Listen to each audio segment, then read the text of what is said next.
এই দেখো, আজ অনেক দিন পরে বৃষ্টি এসেছে।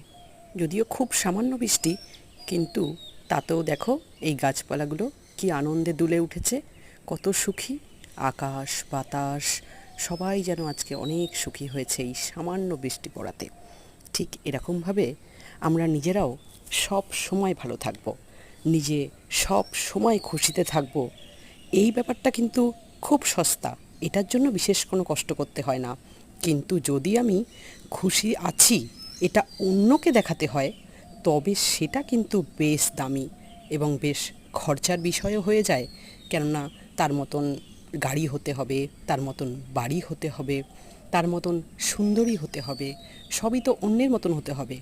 ভালো ভালো জামা কাপড় থাকতে হবে, অন্যের যা আছে সব আমার হতে হবে। সেটা কিন্তু বেশ দামি ব্যাপার। ভেবে দেখি নিজে সুখে থাকবো না